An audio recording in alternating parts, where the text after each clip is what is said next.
My name is Elias Vance. I'm 35 years old, and I live in Chicago, Illinois. For the last decade, I'd been the senior operations manager at a mid-sized logistics firm. My work taught me patience and a fierce attention to detail, but above all, the unwavering importance of documentation. I had learned that every promise, every delivery, and every expectation must be backed by hard facts. I never thought that this professional discipline, this cold logic, would be what saved me from the biggest emotional and financial catastrophe of my life. In the months leading up to the wedding, I often felt an underlying emptiness, a nagging unease that I simply dismissed as pre-wedding stress. Sierra was beautiful, socially brilliant, and she fit perfectly into the life I'd built, or the one I was trying to convince myself I wanted. The truth was, in Sierra's presence, I often felt unseen, a reliable constant in her strategically planned existence. But I was a man of numbers. I ignored feelings I couldn't quantify. 3 hours before my wedding, I should have been the happiest man alive. The sun was shining unusually warm for that late September day. The soft rush of traffic from Lake Shore Drive was muffled as it drifted into our condo. The venue, a gorgeous renovated estate called the Oakhaven Manor outside of the city, was ready. It was decorated exactly according to Sierra's detailed plan, with thousands of white roses and cream-colored hydrangeas. Guests were arriving, and everything looked picture perfect, immaculate, like a meticulously staged play.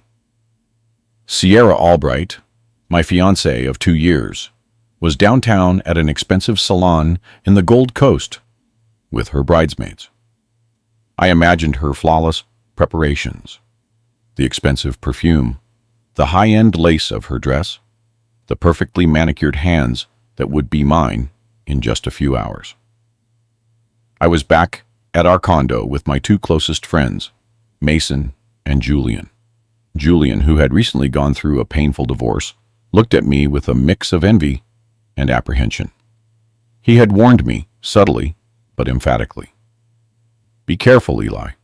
Don't build your happiness on sandcastles.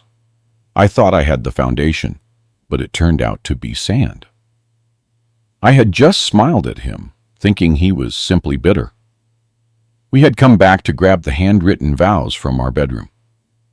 Sierra had specifically chosen a lightly textured, cream-colored stationery to make her penmanship look especially elegant. The guys waited in the living room, quietly discussing yesterday's football scores while I headed upstairs. As I passed the home office, I noticed the computer was still on. A cold, methodical annoyance shot through me. I'm particular about turning off devices. Waste of electricity, waste of money, a deviation from order. I walked in to correct the small breach of logic. That's when I saw it. Her Gmail account was open. The screen's brightness was glaring in the subdued morning light. I didn't have to log into Sierra's account. The screen was just there, impossible to ignore. It displayed a conversation history, messages between her and someone named Trevor. The entire exchange was visible without scrolling. The preview showed the most recent, most damning messages. My eyes scanned sentences that made my stomach clench. It wasn't a shock. It was a cold, confirming clarity. The discomfort I'd felt for months now had a name. Trevor. Then I saw the attachment, a photo of the 2 of them smiling together. They were standing arm in arm in a fancy hotel lobby. The picture was taken during her last supposed business trip to Miami 3 weeks prior. I didn't scroll, and I didn't open any other emails. What was displayed on that one screen was more than enough. The messages were explicit, almost cynical in their openness. Sierra was telling this Trevor that she had no intention of leaving me. It was just a fling that would have to end after the wedding. She wrote it plainly, almost casually. As soon as I'm married, we need to put this on ice for a while. Elias is a good man. He's reliable. He's my plan A. It's been fun, but I need to focus on building my future now. Her future, which she intended to build on my salary, my retirement plan, and my resources, while seeking the passion our relationship never offered with someone else. I stood there for perhaps 30 seconds. The world should have collapsed, but instead, I felt a strange, almost eerie calm. My hands remained steady. In my profession, panic gets you nowhere. Clear thinking, documentation, and strategy are everything. An operations manager doesn't react emotionally. He reacts logistically. The despair that should have come gave way to a boiling metallic fury. It wasn't the act itself that hurt the most, but the strategic contempt that resonated in her words. Elias is a good man. He's reliable. I was a tool, not a love. I looked at the printer on the desk. A robust, dependable brother model. It was plugged in, ready to go. I clicked print to print the exact screenshot of what was visible. The conversation thread, complete with headers, timestamps, sender, and recipient addresses. The digital facts that underpinned my emotional reality. Then I printed the photo. Both came out crisp and clear. The quiet whir of the printer was the only sound in the world that mattered in that moment. I folded the papers meticulously, tucked them into 2 small brown envelopes that were actually meant for our thank you cards, and headed downstairs. Mason and Julian were waiting. Mason instantly saw my face. It wasn't sad, but it was blank, like a drained battery. "Eli, what happened?" he asked, his voice dropping to a whisper. I waved them into the kitchen, away from the front windows and door. The light streaming through the kitchen window illuminated the hardness in my gaze. "We have a problem," I said quietly. My voice sounded alien, too controlled. "Not a problem that a conversation can fix.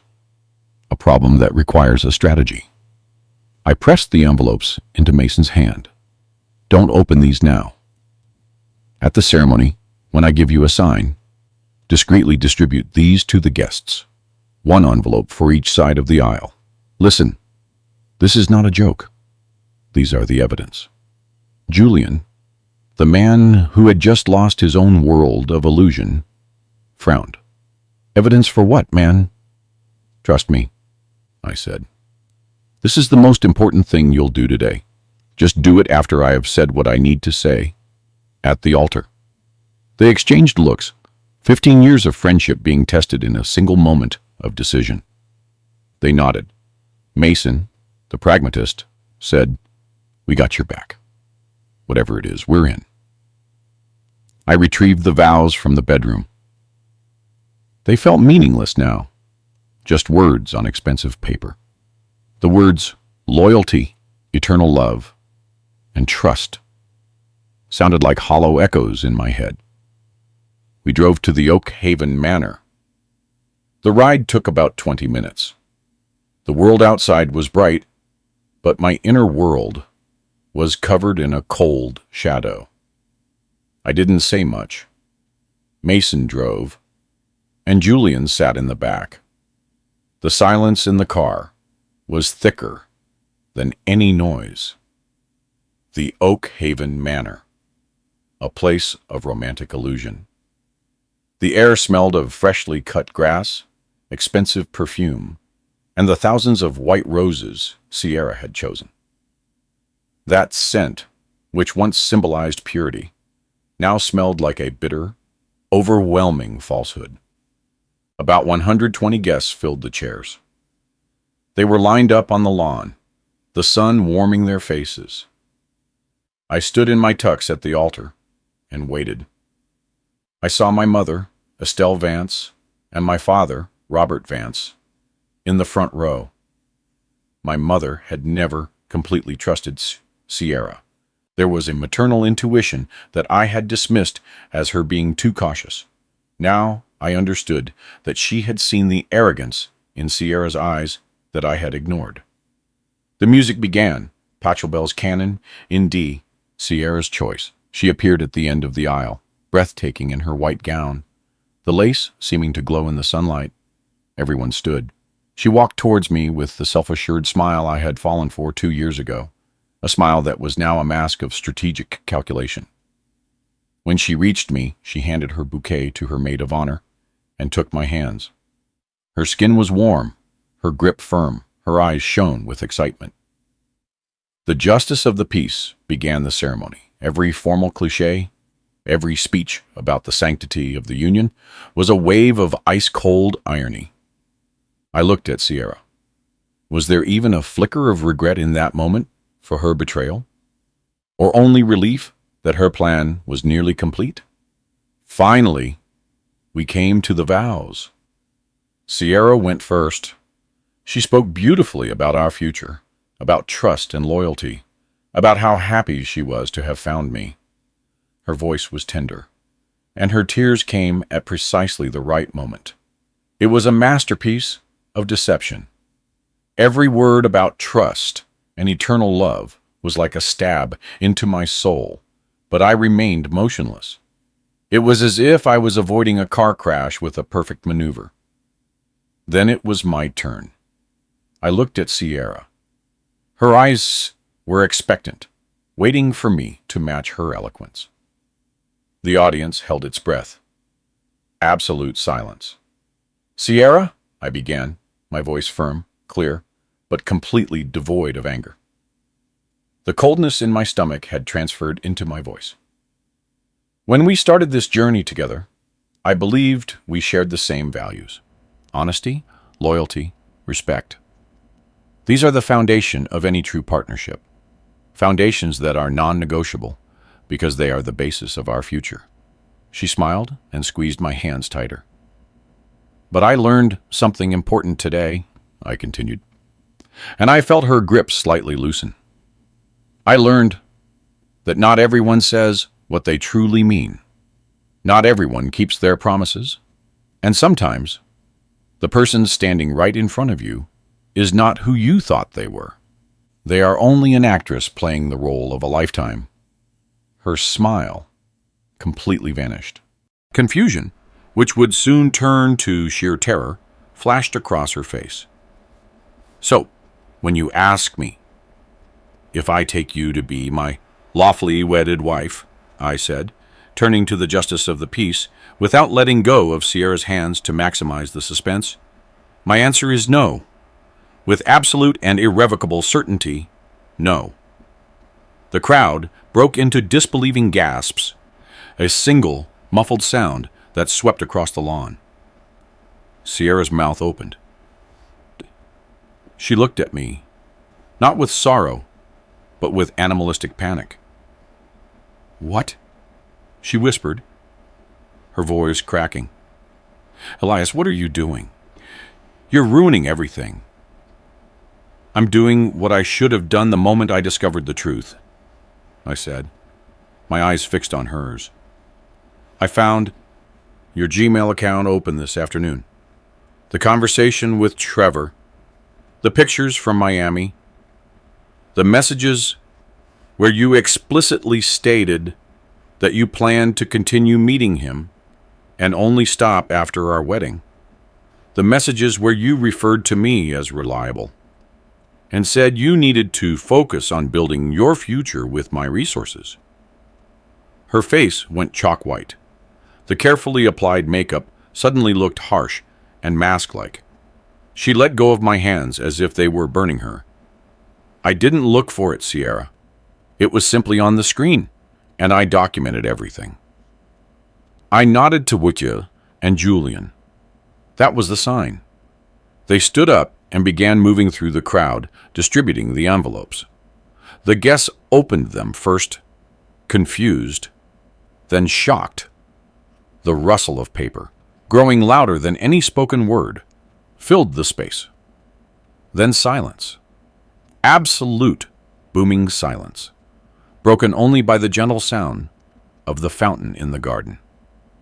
The faces of the guests, moments ago flushed with emotion, were now etched with disbelief. "No!" Sierra screamed, her voice rising to a desperate shriek. "You can't do this to me, Elias. Please, you're cruel." "The email headers show the date and time," I said, turning to the silent crowd. 3 weeks ago, during her alleged business conference in Miami. Timestamps don't lie, and neither does the photo. This isn't hearsay. These are facts. I turned to the justice of the peace, whose expression resembled a Greek mask. "I apologize for wasting your time today. The certificate was not signed, so there is no legally binding marriage." Then I turned to the guests, my voice softening, becoming more human. "I'm sorry you traveled all this way. The banquet costs have been paid in full. Please stay and enjoy the food and drinks, but I won't be joining you." Sierra grabbed my arm, her nails digging into the fabric of my tuxedo. "You can't do this in front of everyone. My family, my career." I looked her directly in the eye. In her eyes, I didn't see the sadness of love, but the total destruction of the plan. "Yes, I can, and I have. You made your choices, Sierra. You risked everything for an affair that you intended to hide from me throughout our entire marriage.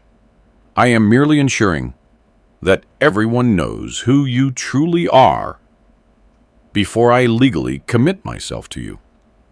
That is self-respect, not cruelty."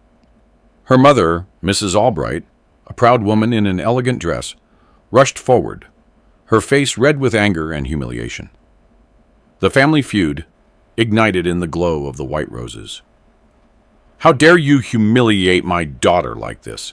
This is a disgrace to our family." "I'm not the one who should be ashamed," I replied calmly. "I'm not the one who cheated Mrs. Albright. I found evidence of infidelity hours before a lifelong commitment. What would you have wanted me to do? Pretend I hadn't seen it? Your daughter created the shame. I simply brought it to light." The evidence, in everyone's hands, was an insurmountable wall of denial. My own mother, Estelle, walked up to me, her hand on my cheek surprisingly warm. "Elias, are you all right? Let's go." "I'm fine, Mama," I said. "I have a few things I need to take care of. You and Dad can handle the explanations here. Tell them I'm sorry, but the truth had to be told." She squeezed my shoulder. "Of course, son. We're proud of you. Do what you have to do." I walked down the aisle, slowly, with dignity, past the stunned guests. The feeling was overwhelming. The cool air on my flushed face, the muffled stares. Some older women nodded at me with a kind of quiet acknowledgement. It was confirmation that what I had done was an act of justice. Mason and Julian joined me as we stepped outside. The September air was now cool and refreshing in the early evening, a blessing after the suffocating atmosphere of the lie. "That was intense, Eli," Mason said when we reached my car. "You went through with it. Did you think that through for long?" "Since I saw the screen," I replied. 15 minutes to formulate my plan, 3 hours to execute it. That's how I operate. Thanks for backing me up. Guys, Julian, you were right. No more sandcastles." Julian nodded, his eyes sad but clear. "Take care of yourself." I got into my car and drove straight to my lawyer's office, Mr. Thomas Klein, in downtown Chicago. I'd called him on the way to the venue. He was already waiting for me. Thomas Klein received me in his elegant office overlooking the Chicago River. "Elias, I got your message. I pulled your file. This is drastic, but I understand." "Good," I said, sinking into the leather armchair. The tension finally released, leaving a painful emptiness. I need to know exactly what steps I need to take to legally protect myself. I want no countersuits, no drama, just clean records. He nodded. First, the good news. You are not married, so there is no divorce to file. The marriage license was never issued. You are completely free. The public evidence you presented protects you from any slander on her part. What about shared assets? I asked. I thought about the expensive Italian coffee maker she'd given me, about her clothes. You have no joint accounts or joint property. The condo is solely in your name. Is that still correct? Yes. She moved in a year ago, but nothing's in both our names. Fortunately, I insisted on the prenuptial agreement. Perfect. I would recommend changing the locks immediately. That's the logistical priority. When I left Thomas Klein's office at 6:30 in the evening, I had a clear plan. I drove to a hardware store and bought new, high-security deadbolts for my condo door and the storage unit. Then I drove to my parents' house in Lincoln Park. My father hugged me tightly. I'm proud of you, son. That took guts. That's integrity you rarely see these days. My mother squeezed me gently. Family. That was the foundation Sierra hadn't respected. We sat in the kitchen. My mother brought me a chamomile tea and a sandwich. They told me what happened after I left. Sierra had fled with her bridesmaids and mother. Most of the guests stayed for the reception. The older ladies on your Aunt Helen's side just nodded and said you handled it with more dignity than most people could muster, my mother said. They saw it as a lesson in self-worth. I smiled faintly. The evidence was more devastating than anything I could have said or done. I put the story in their hands. What now? My father asked. I secure my condo, cancel the honeymoon, and move on, I said. I lost about $8,000, but I avoided a lifelong mistake. That's a small price for freedom. I spent the night at my parents' house. On Sunday morning, I drove back to my condo with my father and Mason. We replaced all the locks. While we worked, my cell phone was constantly ringing. Messages from Sierra, her mother, her friends on WhatsApp. I didn't read most of them. The few I saw ranged from pleading apologies to accusations. You are pathologically controlling, to threats of legal action. I forwarded the threatening messages via email to Thomas Klein. His concise response? Standard panic reaction. She has no legal ground. Block the numbers, Elias. On Monday morning, I was back at work. My boss, Patricia Harris, called me into her office. She was a strict but fair woman who valued integrity. Elias, I heard what happened over the weekend, she said. How are you holding up? I'm fine, thank you. Ready to focus on work. That's the best therapy right now. She studied me. That is a sign of strength, Elias. I have to tell you, you did the right thing. Better to find out before the marriage than after. And the way you handled it, strategically, documented, that was impressive.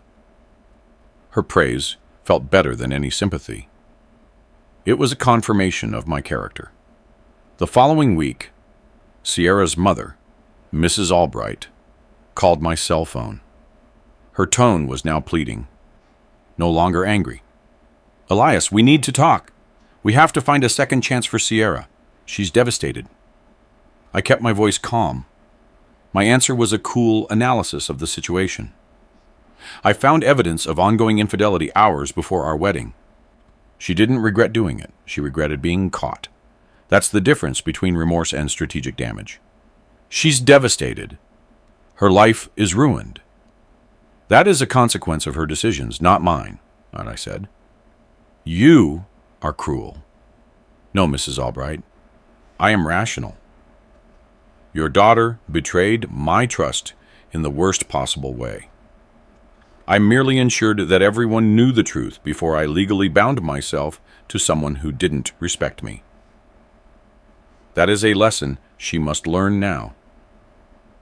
I hung up before she could respond. The act of hanging up was a liberation, a declaration of independence. A few days later, I contacted Sierra directly via email. Short, professional, and devoid of emotion. You have until Saturday, October 5th, to collect your belongings from the condo. I will have 2 witnesses present. 3-hour window. Bring boxes and help. Reply with your preferred time between 10 o'clock in the morning and 5 o'clock in the afternoon. She replied within 1 hour. Saturday, at 2 o'clock in the afternoon. I'll bring my brother, Marcus. Her brother Marcus was a decent guy, the only one in her family who had ever shown me genuine empathy. I confirmed the time and copied Thomas Klein on the email. Saturday, October 5th arrived. I had asked Mason and my father to be there as witnesses. Sierra's belongings were mainly in the bedroom closet and the bathroom. I had preemptively packed all of the personal items that clearly belonged to her into moving boxes and organized everything near the front door. I wanted the confrontation to be as short and sterile as possible. Exactly at 2 o'clock in the afternoon, the doorbell rang. Sierra arrived with Marcus and another guy I didn't know. Marcus nodded to me, his expression carefully neutral, almost apologetic. "Thanks for being reasonable," he said softly. "You're welcome," I replied. Sierra didn't look at me. Her eyes were swollen. Her expression was worn out. She wore simple jeans and a sweater, the complete antithesis of the bride in white from a week ago. They worked efficiently, silently, packing up her things. The atmosphere was thick with unspoken words, but professional. After about 90 minutes, they had loaded everything into Marcus's truck. Sierra stood at the door, holding her keys.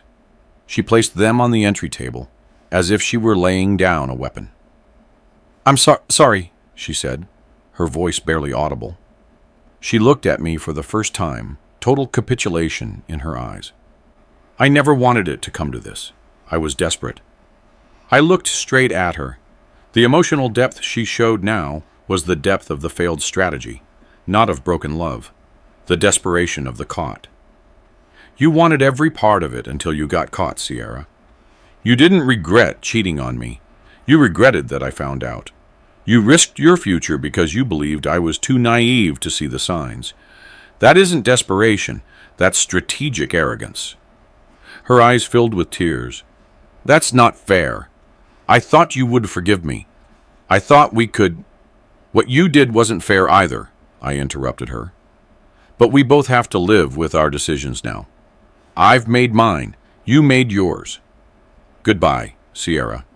Marcus gently touched her shoulder and led her to the elevator.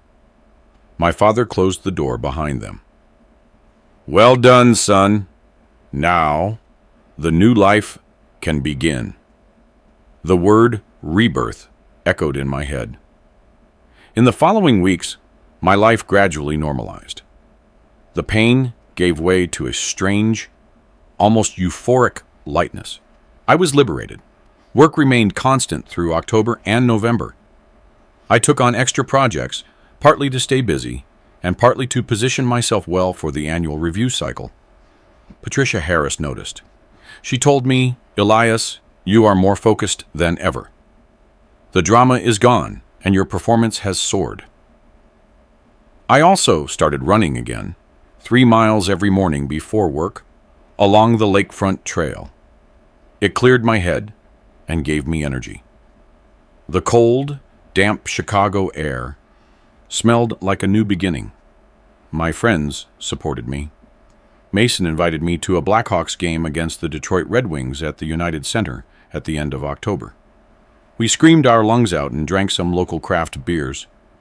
It felt good to simply exist without having to wear the mask of the happy fiancée. You seem all right, Mason said. I am, I replied. Honestly, I feel lighter than I have in months. The drama almost choked me, but I shed it. Julian's divorce was a warning I ignored. I'm glad I woke up. In early November, I ran into a former colleague of Sierra's, a woman named Amelia, at a coffee shop near Millennium Park. Elias? Hey, she said. How are you? I'm well. Thank you. And you? Listen, I just wanted to tell you, I think what you did took a lot of courage. It was about your self-worth, not revenge. You ensured the truth came out.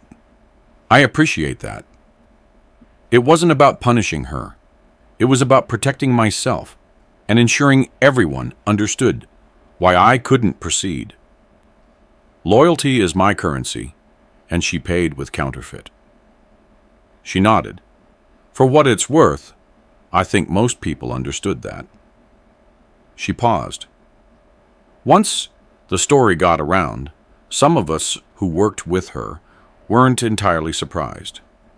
There were always little inconsistencies in her stories about business trips. I think she always knew she was dancing on thin ice. Her words were another piece of confirmation that my instinct had been right all along. As November transitioned into December, I settled into a pleasant routine: work, exercise, time with friends and family. I had even started casually dating through apps like Bumble. Nothing serious, just coffee or dinner. It felt strange at first, but also liberating.